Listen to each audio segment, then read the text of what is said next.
प्रभु की स्तुति करो। हमारे प्रभु यीशु मसीह के नाम पर होसेन्ना मिनिस्ट्रीज की ओर से आप सभी को हार्दिक बधाई। प्रभु आपको आशीर्वाद दें और समृद्ध करें। इन पिछले दिनों में हम परमेश्वर की महान कृपा से बिना किसी कमी के भरपूर मात्रा में भरे हुए हैं। अद्भुत परमेश्वर हमारी जरूरतों को पूरा कर रहा है और उसके कारण उसने हमें, जो अयोग्य थे, जीवितों की भूमि में जीवित प्रभु की आराधना करने का ये महान विशेषाधिकार दिया है। इसके लिए हमें आभारी होना चाहिए और उसकी स्तुति करनी चाहिए। जैसे जैसे हम बड़े होते जा रहे हैं, हम कई अनुभव सीख रहे हैं और आगे बढ़ रहे हैं। हालांकि हमारे लिए ये जरूरी है कि हम एक बार खुद को देखें, अपने आध्यात्मिक मूल्यों को चुनें और जांचें और एक नए अनुभव की ओर आगे बढ़ें, क्योंकि हमारे विचार, इरादे और विचार हमें भले ही अच्छे लगें, लेकिन जब हम उन्हें परमेश्वर के वचन के सामने रखते हैं तो कई चीजें जिन्हें सुधारने की जरूरत है हमारे सामने आएंगी। हम पवित्र शास्त्र में 7 कलीसियाएं देखते हैं। सभी 7 कलीसियाएं आनंदित थी, मानो वे अच्छा कर रही हों और आध्यात्मिक रूप से बढ़ रही हों। लेकिन परमेश्वर का दृष्टिकोण एक जैसा नहीं है। जब उसने उन कलीसियाओं को देखा तो कई कमियां सामने आईं। उसी तरह हमारे व्यक्तिगत अनुभवों में हम महसूस कर सकते हैं कि हम समर्पित, आनंदित, समृद्ध हैं और प्रभु की स्तुति कर रहे हैं। लेकिन जब हम वचन के प्रकाश में खुद को सुधारते हैं, जब हम वचन के सामने खड़े होते हैं, तो हमें परमेश्वर के सामने एक स्पष्ट विवेक वाले लोग बनने की इच्छा करनी चाहिए। हमें ये नहीं भूलना चाहिए। इसलिए परमेश्वर की दृष्टि में निर्दोष खड़े होने के लिए हमें परमेश्वर के वचन के पास आना चाहिए। आज के चिंतन के लिए एक अद्भुत विषय है। एक बार याकूब फिरौन के सामने खड़ा था। यूसुफ मिस्र में था। ये जानते हुए याकूब भी मिस्र गया। जब वो फिरौन के सामने खड़ा हुआ तो फिरौन ने याकूब से एक अद्भुत प्रश्न पूछा। जब हम उत्पत्ति अध्याय 47 श्लोक 8 और 9 पढ़ते हैं तो हम देखते हैं कि वो विषय हमारे सामने प्रकट हुआ है। मुझे उन शब्दों को पढ़ने दे, ध्यान से सुने। फिरौन ने याकूब से पूछा, तुम्हारे जीवन के कितने वर्ष हैं? इस पर याकूब ने उत्तर दिया, मेरे तीर्थयात्रा के वर्ष 130 हैं। मेरे जीवन के वर्ष थोड़े और बुरे रहे हैं और वे मेरे पूर्वजों के तीर्थयात्रा के दिनों के बराबर नहीं पहुंचे। प्रिय भाइयों और बहनों, यहां वचन में देखें, फिरौन ने जो प्रश्न पूछा, याकूब ने बहुत स्पष्ट और विस्तृत रूप से उत्तर दिया। उसके पास अच्छी स्पष्टता थी। वो कितने वर्षों तक जीवित रहा, उसने कितने वर्षों तक यात्रा की। इस पद पर मुझे एक बात याद आई, यानी वो इतना विस्तृत और स्पष्ट उत्तर दे सका क्योंकि उसने अपने दिन गिने थे। मैंने कितने वर्ष जिए हैं, मैंने कितने वर्षों तक यात्रा की है, वो स्पष्ट रूप से समझा सकता था। लेकिन अगर परमेश्वर मुझसे वही प्रश्न पूछे तो क्या मैं उसका उत्तर दे सकता हूं? यही प्रश्न मेरे मन में आया, क्योंकि हमारे पास वो ज्ञान नहीं है। मैंने कितने वर्ष जिए हैं, मैंने कितने दिन यात्रा की है, मैंने संसार के अनुसार कितने दिन जिया, मैंने कितने दिन प्रभु में दृढ़ रहकर विकास किया है। हमारे पास वो स्पष्टता नहीं है। एक बार ऐसा कहा जाता है, यशन्ना ने एक युवक से पूछा, भाई क्या तुम बचाए गए हो? उस भाई ने उत्तर दिया, मुझे लगता है कि मैं बचा हुआ हूं। ये एक अर्थहीन उत्तर है ना? उसने कहा, मुझे लगता है कि मैं बचा हुआ हूं, कोई निश्चितता नहीं है। तब यशन्ना ने मजाकिया अंदाज में पूछा, क्या तुम शादीशुदा हो? उसने कहा, हां, मैं शादीशुदा हूं। तब यशन्ना ने कहा, क्या तुम्हें लगता है कि तुम शादीशुदा हो? नहीं, तुम इसके बारे में निश्चित थे। लेकिन जब पूछा गया कि क्या तुम बचाए गए हो, तो तुम्हें कोई निश्चितता नहीं है। हमें से भी कई उदाहरणों में ये गलती दिखाई देती है, उस निश्चितता की कमी। जैसे जैसे उम्र बढ़ती है और दिन बीतते हैं, क्या हम खुद से पूछते हैं, मुझे अभी भी सांसारिक चीजों में क्यों शामिल होना चाहिए? या क्या हम महसूस करते हैं, मैं उनमें जी रहा हूं, इसलिए ये दिन मैं प्रभु के लिए जी रहा हूं? क्या हमारे पास ऐसा कोई विवरण है? हमारा विवेक जानता है, हम जानते हैं, मेरे प्यारे भाइयों और बहनों, भगवान द्वारा दिया गया जीवन काल बहुत कीमती है। भगवान द्वारा दिए गए दिन बहुत महान हैं। आप करोड़ों रुपए खर्च करके कुछ भी पा सकते हैं, लेकिन आप समय या उम्र नहीं खरीद सकते। ईश्वर द्वारा दिया गया जीवन काल एक उपहार की तरह है। उस धन्य दिन पर हमें विवेक के साथ जीना चाहिए, विवेक के साथ चलना चाहिए। ये आवश्यकता हमारे कंधों पर है। हमें ये नहीं भूलना चाहिए कि ये हमारी भारी जिम्मेदारी है। केवल ये नहीं कहना कि दिन बीत रहे हैं, आज बीत गया, इतने साल बीत गए, मैं इतने साल दुनिया में रहा हूं, बल्कि हमें ये पूछना चाहिए, मैं अपने दिन कैसे बिता रहा हूं।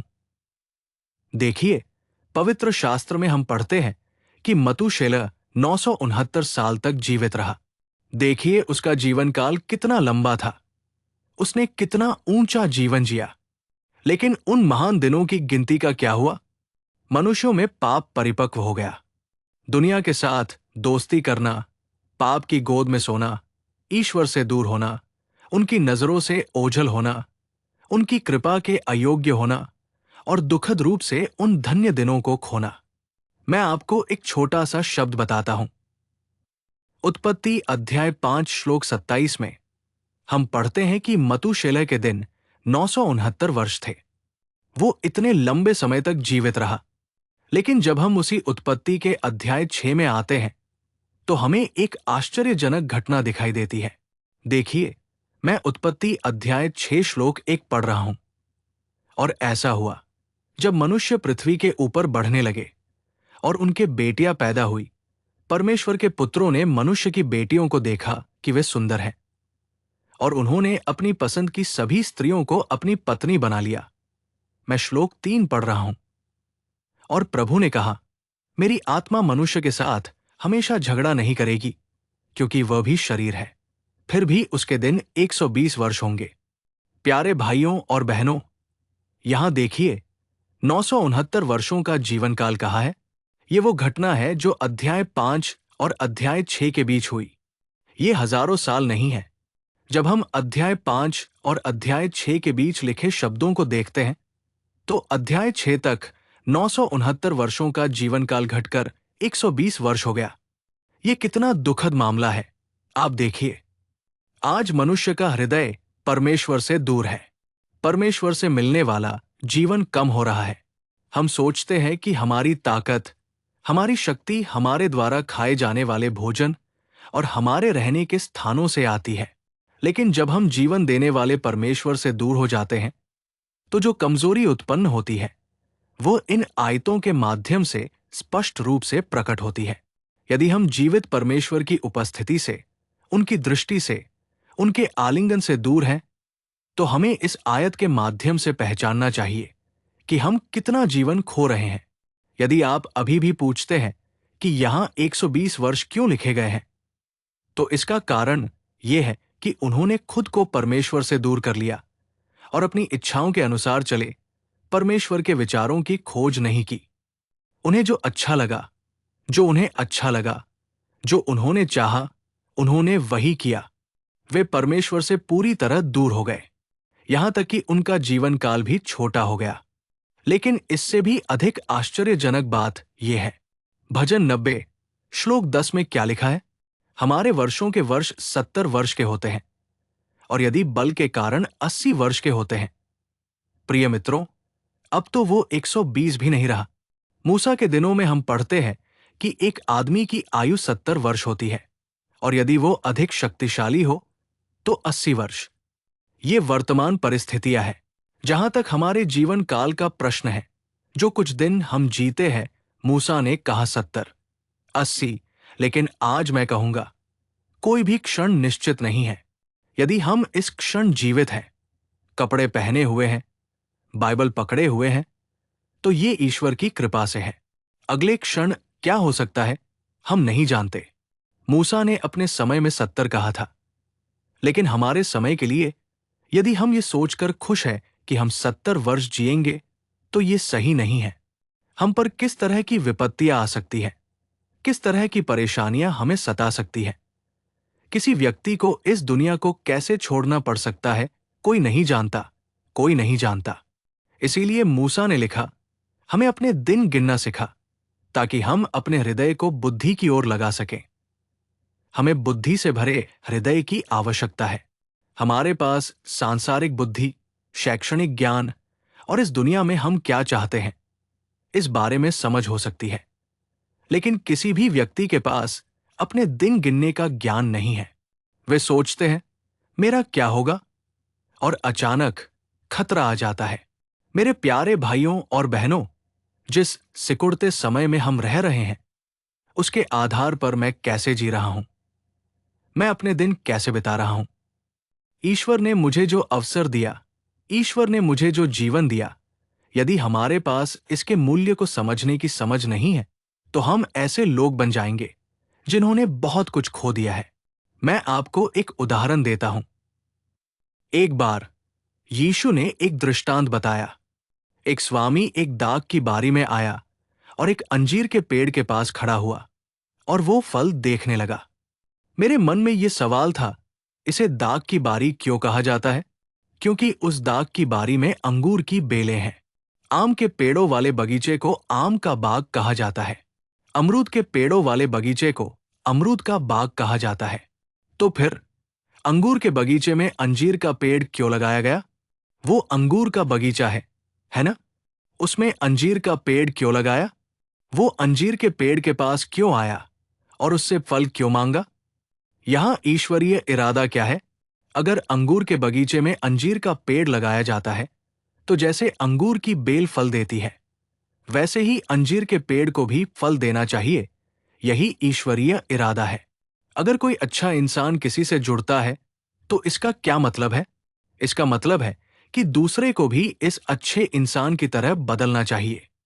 अगर कोई किसी धर्मपरायण व्यक्ति से जुड़ता है तो इसका क्या मतलब है? कि उन्हें भी उस व्यक्ति की तरह बदलना चाहिए। जब अंगूर के बगीचे में अंजीर का पेड़ लगाया जाता है तो उस अंजीर के पेड़ को समझना चाहिए कि उसे वो संगति क्यों दी गई, उसे उस जगह क्यों लगाया गया, उसे वहां क्यों रखा गया, भगवान ने वो अनुग्रह क्यों दिया। मेरे प्रति भगवान का इरादा क्या है, ये सभी विचार हैं जिन पर हमें विचार करना चाहिए। जब वो फल की तलाश में आया तो वो अंगूर के बगीचे में था। हमारे शब्दों में ये एक अच्छी संगति थी, एक ऐसी जगह जहां फल की उम्मीद की जाती है, फलदायी लोगों की संगति। लेकिन अंजीर के पेड़ पर कोई फल नहीं है। ये आश्चर्यजनक है। फलदायी लोगों के बीच फलदायी न होना, उपजाऊ भूमि में रहते हुए भी धन्य न होना, उच्चतम शिक्षा सुनने और उसका पालन करने के बाद भी धन्य न हो पाना, ये सब विचारणीय बातें हैं। कुछ लोग बहुत बड़ाई करते हैं, महिमा मंडित बातें करते हैं। हम ऐसे ऐसे संगति के हैं, वे कहते हैं। हम ऐसे ऐसे संगति के हैं, वे कहते हैं। हम ऐसे ऐसे संगति के हैं, वे कहते हैं। ये तो ठीक है, लेकिन आप उस स्थान पर कैसे हैं? हम उस स्थान पर कैसे हैं? हम उपजाऊ भूमि में हैं, कोई इनकार नहीं। हम उच्च संगति में हैं, कोई इनकार नहीं।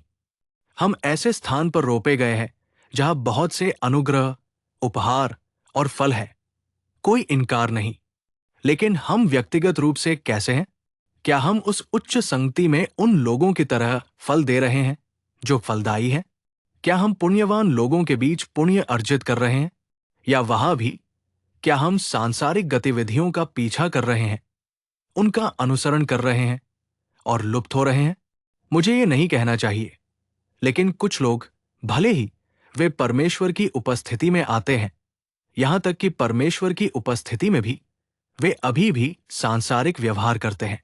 यदि संभव हो तो वे सांसारिक राजनीति को भी संगति में लाकर रख देते हैं। उनके मन में ये विचार नहीं आता कि ये पवित्र है, यहां मुझे पवित्रता में बढ़ना चाहिए। पवित्र स्थान में भी वे सांसारिक चीजें शुरू करना चाहते हैं।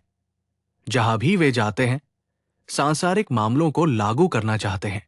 किसी ने एक बार भाई येसन्ना से पूछा, भाई येसन्ना, मैंने सभी संगति में भाग लिया, कोई भी संगति मुझे अच्छी नहीं लगी। अगर कोई अच्छी, पवित्र संगति है तो कृपया मुझे बताएं और मैं वहां जाऊंगा। उन्होंने कहा। भाई येसन्ना ने उत्तर दिया, भाई, मैं एक अच्छी और पवित्र संगति जानता हूं। उन्होंने कहा, कृपया मुझे बताएं, मैं वहां जाऊंगा। तब भाई येसन्ना ने कहा, आप गलत हैं। मैं आपको उस संगति से परिचित नहीं कराऊंगा। क्यों? क्योंकि यदि तुम वहां जाओगे तो वो संगति भी नष्ट हो जाएगी। क्या कथन है ना? हाँ, संगति पवित्र है। संगति मसीह का शरीर है। संगति सच्ची है। संगति बुरी नहीं है। तुम संगति में अच्छे नहीं हो। संगति में तुम्हारा आचरण अच्छा नहीं है। संगति में तुम्हारी राय अच्छी नहीं है। संगति में तुम्हारा दृष्टिकोण अच्छा नहीं है। यदि तुम बदलोगे तो संगति अच्छी होगी। तुम्हारे कारण संगति धन्य होगी। प्यारे भाइयों और बहनों, यदि अंजीर का पेड़ दाग की बारी में लगाया जाता है तो उस अंजीर के पेड़ को कितना खुश होना चाहिए। यदि अंजीर का पेड़ दाग की बारी में लगाया जाता है तो वो कितना अधिक फल देगा। हम यूसुफ के बारे में शास्त्रों में पढ़ते हैं कि वह एक फलदार शाखा है, एक कुएं के पास की फलदार शाखा। मैं एक बात कहता हूं, यूसुफ के भाई वे किस तरह के लोग थे? कुछ में जहरीले सांपों जैसी प्रकृति थी, कुछ में गधों जैसी प्रकृति थी, कुछ में भेड़ियों जैसी प्रकृति थी। ऐसे लोगों में यूसुफ ने कैसे फल दिया?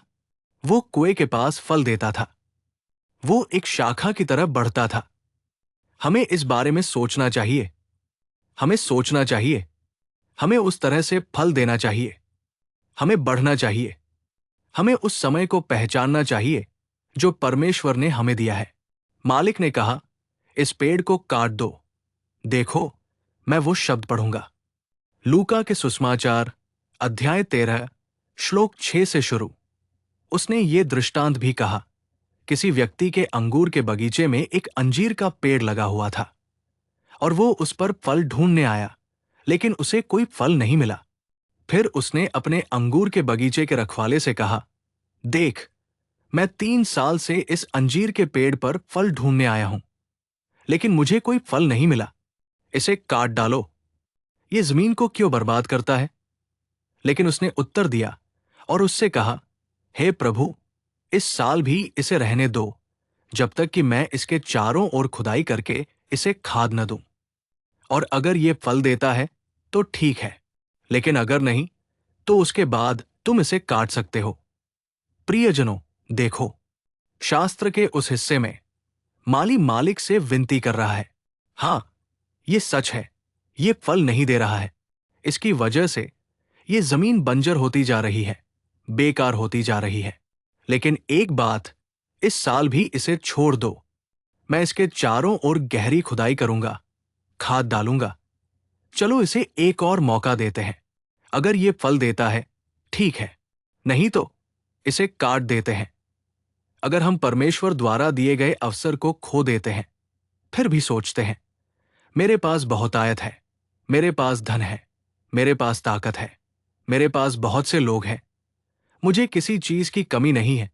अगर हम इस तरह के भ्रम में जीते रहेंगे, देखो, आज परमेश्वर का वचन हमसे सवाल करता है, इस साल भी इसे छोड़ दो। गहरी खुदाई करो, खाद डालो, पानी दो और देखो, और अच्छा करो, उपकार करो, जरूरतें पूरी करो और इसे एक और मौका दो। अगर ये फल देता है तो ठीक है, नहीं तो इसे काट दो। परमेश्वर के प्यारे बच्चों, हमें परमेश्वर द्वारा दिए गए दिनों को गिनने की बुद्धि की जरूरत है। मेरी यात्रा के सभी दिन, जितने दिन मैंने जिया, मुझे अच्छी समझ वाला व्यक्ति बनना चाहिए। मसीह के लिए फल लाना चाहिए। मसीह के लिए गवाह के रूप में खड़ा होना चाहिए। मैं तुम्हें एक बात बताऊंगा, परमेश्वर का विचार है कि हमें बहुत फल लाना चाहिए। क्योंकि हम बहुत फल लाते हैं, इसलिए पिता महिमावान और सम्मानित होता है, वचन कहता है। इस तरह क्या हम नए हो रहे हैं और भरपूर फल और उपहार ला रहे हैं, या हम बिना फल के रुक गए हैं और स्थिर हो गए हैं? ये वो बगीचा है जो परमेश्वर ने हमें दिया है। ये दाग की बारी है। ये वो संगति है जो परमेश्वर ने हमें दी है, अंगूरों के आनंद से भरी संगति। वचन कहता है कि हमें इसमें फल लाए बिना स्थिर अनुभवों में नहीं रहना चाहिए। इस तरह आइए हम प्रभु की उपस्थिति में पश्चाताप करें। प्रभु के चरणों से लिपटे रहें और प्रार्थना करें। पिता, हमें अपने दिन गिनने की बुद्धि प्रदान करें। आइए हम प्रभु की उपस्थिति में नए हो जाएं। परमेश्वर हम सभी को ऐसा अनुग्रह प्रदान करें। प्रार्थना। हे सत्यवादी प्रभु, आपको नमस्कार। पिता, जैसा कि याकूब ने उन दिनों कहा था, हमें उन दिनों को पहचानने में मदद करें जिन रास्तों पर हमने यात्रा की, और समझदार लोग बने। हमें खुद को पहचानने में मदद करें ताकि हम किसी भ्रम में न रहें। मेरे पिता, आपको नमस्कार। आपने उन दिनों अंगूर के बाग में एक अंजीर का पेड़ लगाया। उसी तरह भले ही हम योग्य न हों, आपने हमें अपने घर में बुलाया। आपने हमें अपने निवास में रखा। आप हमें अपनी दृष्टि में रहने देते हैं। इसके लिए हम आपको धन्यवाद देते हैं। पिता, हमें खुद को पहचानने में मदद करें, उन चीजों को पुनर्जीवित करने में जो हमारे अंदर सुस्त हो गई है, फिर से शुरू करने में, फिर से नवीनीकरण प्राप्त करने में। हमें ऐसे लोगों के रूप में चलने में मदद करें जो आपको प्रसन्न करते हैं। हम अपने आप को, हम में से हर एक को आपके हाथों में सौंपते हैं। यीशु के नाम पर हम प्रार्थना करते हैं और विनती करते हैं। पिता, आमीन। आमीन। प्रभु आपको आशीर्वाद दें और समृद्ध करें। मेरा ईश्वर आपको प्रचुर मात्रा में विशेष अनुग्रह प्रदान करे। आमीन। इस दैनिक अनुग्रह के दैनिक संदेशों के लिए और अधिक आत्मा संबंधी संदेशों के लिए कृपया हमारे YouTube चैनल की सदस्यता लें।